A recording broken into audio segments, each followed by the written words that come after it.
Okay, so hello, my dear English teachers, and today is a new day and it's a new training, and it is training number 3 in our teaching educational program, and it's going to be called like this, Hear or Die. And today we're going to talk about how to develop listening ability. And before we even start this training, I would ask you to complete such pre-preparation. So please now make a pause and write on a piece of paper your expectations on the training. What do I mean? You know that it's about listening because the topic has been announced, of course. But what do you expect? What exact aspects of developing listening ability do you expect to hear? More practical answers, more theoretical answers, like a structure, some principles. Yes, so what are you expecting from this training?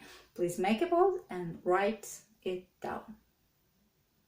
Okay, and now we're going to start our training, and basically it's going to contain couple of sections, couple of parts. So at first we're going to talk about some psychological aspects of that. Why, I will explain a little later.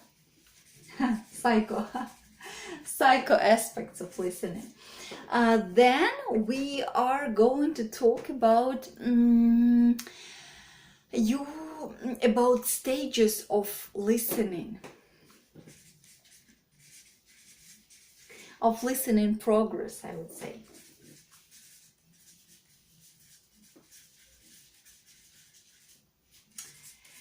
After that, we are going to talk about how you can actually work with the listening material. So here we are going to talk about some practical points how to work with listening. So activities or exercises or ways to practice listening, I would say.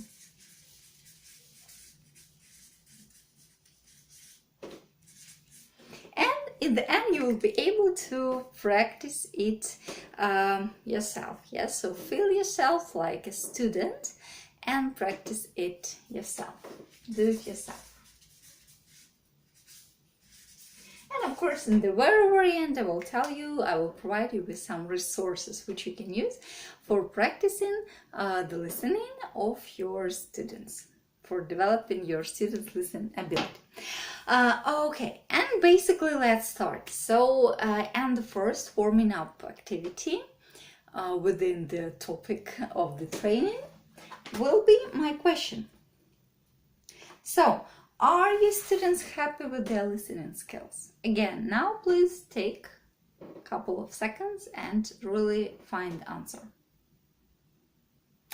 Okay, so basically, if I ask or when I ask our teacher this question within attending their classes or within some trainings, live trainings, I would say, they usually say no, that students are not happy. And then I ask, okay, what exactly aren't they happy about? And they start saying all these kind of reasons. My students, they really complain that they don't understand the words yet, that they can catch the general context, but they cannot hear coherent words. Or for example, students complain that they cannot practice listening a lot because they don't understand anything, almost anything.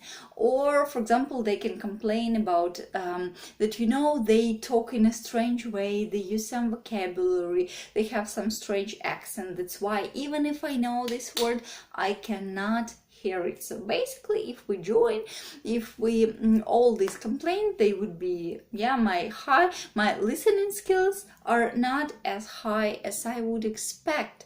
So basically, as our next logical step, I would suggest you to to talk about expectations vs reality when it comes to listening skills, because for example, if we are talking about grammar part, yeah, there are a lot of superstition there, I would say. If it goes to vocabulary part, majority of people are absolutely convinced yet that yes, we need to develop, extend our vocabulary.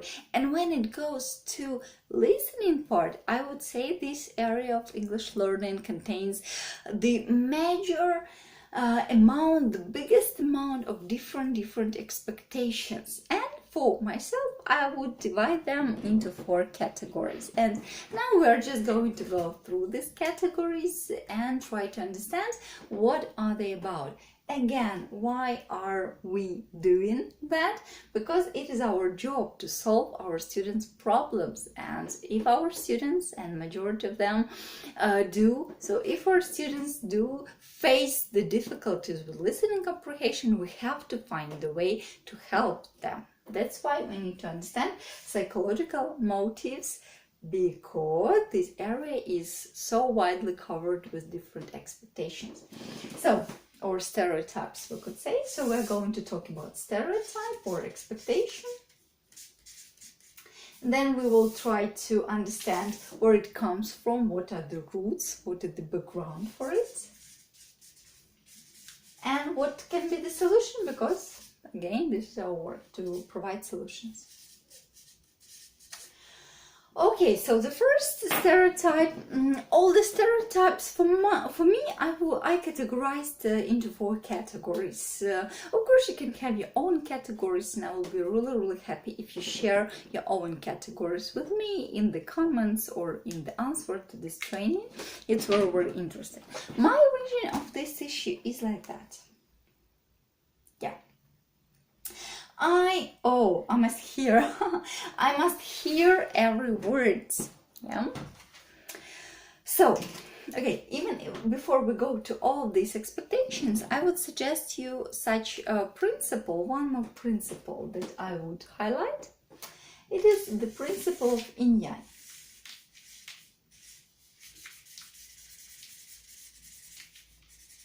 So, I strongly believe that obtaining any skill, learning anything, and I guess more other spheres of life, this is the process which consists of 2 components, logical and emotional.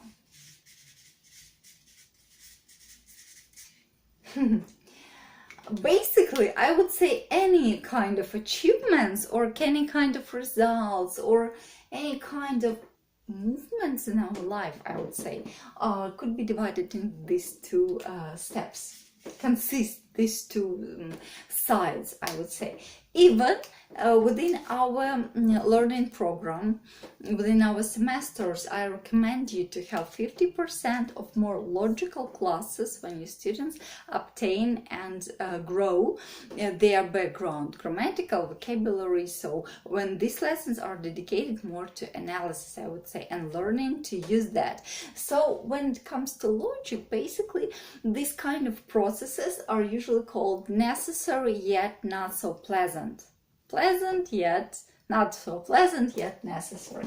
So we can say that not so pleasant, and unfortunately majority of people don't like this kind of processes because they are seeking for pleasure from what they're doing, first of all. And pleasure, of course, it's emotional side of some process. What do I mean?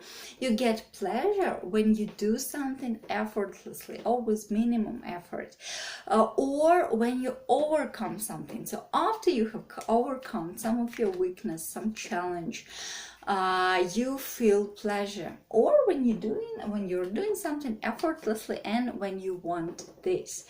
So when it comes to so for example, within our program, the speaking class, they are mostly about emotions, about getting pleasure, about just using what they have learned in practice and make it as effortless as possible on that level. And without this combination, if we have only logical side, people usually cannot advance, because in order to make the next step, in order to sit and practice that again, or learn it again, you have to have this feelings of success on the previous lesson. When you have this feeling of success, I have done something, I have managed to get somewhere, to get to some next step. When we have this pleasure, we are ready. It drives us, it gives us the energy to actually sit and invest some more efforts into that. If we don't have this pleasure, our engine is empty, I would say, because emotions, pleasure, satisfaction, this is the fuel for our engine, while we can say our brain, our analysis, our system, our ability just train that religiously is like the engine itself, I would say, the engine to progress, the engine of progress itself, I would say. So if we have only emotional part, we have no fuel, so we cannot move on. For some reason we find some explanations why we cannot do it today, why today I cannot spend 15 minutes on that if we have no fuel. Yet if we have too much fuel but we don't spend time on analysis, on obtaining this background, on asking, finding answers, trying to test it, again, analysis, see what happens when you do it in real world. So if we skip this logical part and if we have only emotions, we will not move on as well. Because if we have a lot of fuel, we can say, but the engine is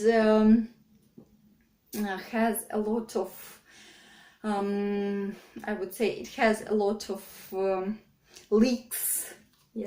For example, the engine, or our engine, is not solid. It has a lot of breakages, and our fuel just is not targeted to one channel, I would say, to one tube. It is just spread around. We cannot move forward as well. So there must be balance. And basically stereotypes or expectations, some of them, I would say, are connected to the emotional side of this process, and some of them are connected to the logical side of this process. And basically, coming back to our first stereotype, I must hear, which is here, I must hear every word. Is it more logical or more emotional side? What can you say? Basically, yes, it comes to more logical side, because when you want to hear every word, I would say it comes to both of them, but we can say it's mostly like control. We want to control it. When we want to control, it's more about emotions, okay. So it's more about emotions, but not about positive emotions, about, I would say, okay, that's a combination. So it can be logical and emotional together, because we can control something if we understand it, if it's kind of predictable for us and understandable, yet the feeling of control gives us the feeling of confidence, and the confidence gives us the feeling of pleasure and satisfaction. So again, it's emotional side as well. Okay, logical will like this, and emotional will be marked like this. So what can be the solution to that? I will provide you with the information on the stages of obtaining the listening ability, and you can forward this information to your students and explain them one time is enough. One time in the beginning of semester, or just the next day after you have watched this training, you just go to the class and forward this information to your students. This way it will become the part of your mastery. Yeah, so I will give you these stages, and you just explain to your student these stages, how the process should come, what is the natural flow of this process, and by showing them this stage, that the beginning stage, of course, you understand for a little, then more, you will show them, you will please their logic, I could say, yeah, because they will have the structure, so it's like logical part will be satisfied, and also you will please their emotional side, because they will they might they have this way, they have high chances to understand, to feel released, not feeling, you know, stupid or dumb or something like that. They might realize and accept this point, that it's like step-by-step process, and just allow themselves to go, to follow it smoothly. I would say like that. So the next third type.